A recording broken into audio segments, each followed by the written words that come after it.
Hello Internet, it's Tuesday, June 4th. Coming up on today's edition of The Play, we hear from the man behind this chilling snapshot. And we're learning more about the victims from Friday's storms. Hi, I'm Dave Morris, and first up, the National Weather Service has released new information about Friday's deadly storms. And making his way from the 6th floor is Nick Trigakis to tell us about it. Hey, thanks for your time today. Sure. And new information came out today about Friday's deadly storms. Yeah, the National Weather Service released some new information. They had initially pegged this main storm that came through El Reno on Friday as an EF3 strength. It went over some really unpopulated areas, mainly fields and stuff. And typically how they'll determine a storm strength is by the path of damage that it leaves. Well, this storm didn't leave a really consistent path of damage just because there were no structures there for it to go over. Now, they went over the weekend and over the last couple days and looked at radar imagery and put some new numbers on it. And what they said today was that this is actually a record-breaking storm. It measured at about 2.6 miles wide at its biggest point. And that's the biggest in recorded history in the U.S. It also had wind speeds that got near 300 miles an hour. So it's another EF5. That would be 2 in a span of about 12 days. And there's only been 14 in the history of the United States since they've been keeping track. So it's a very rare storm that we had on Friday. And on Saturday's front page of the paper, we had this photograph of that storm. And Leanne Manwarren spoke with the photographer about this image.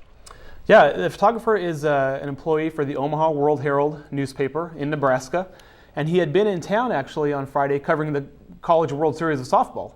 Nebraska's team was in the tournament, and so he's in town there. Well, the games are called off on Friday with the weather coming through, and he thinks, I'm going to head out and do some storm chasing. And I have a camera. This is what I do.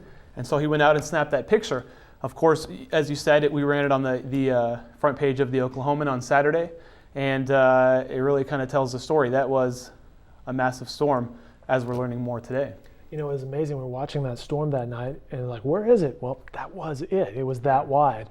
And today we're learning more about some of the victims. Yeah, our reporters, Nolan Clay and Andrew Niddle, they've been doing a great job dating back to the Moore storms and the Little Axe storms, getting readers to learn more about the victims.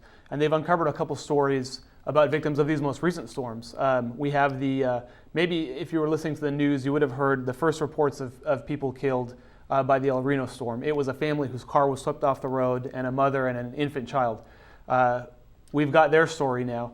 Turns out the baby was crying and the mother thought, I'm going to unbuckle myself to take the kid out of the seat and comfort the child, and they were both pulled out of the car by the tornado. Other people who were buckled up in the car survived. So it's a really tragic story. We also heard a story of a grandmother who ended up being swept off in floodwaters, and a story of how she had pushed her grandson to safety so he could cling on to some limbs, and as she was doing that, she was carried away. Her grandson, of course, was able to hold on and survive. So some really touching stories and tragic stories that we're uncovering now. Wow, and those stories, of course, written by, as you mentioned, Nolan Clay and Andrew Niddle. Nick, thanks for your time today. Sure. All this coverage can be found in tomorrow's edition of the Oklahoman. It can also be found on our website. You might want to check it out. It's been newly redesigned at newsok.com. Have a great evening, everyone.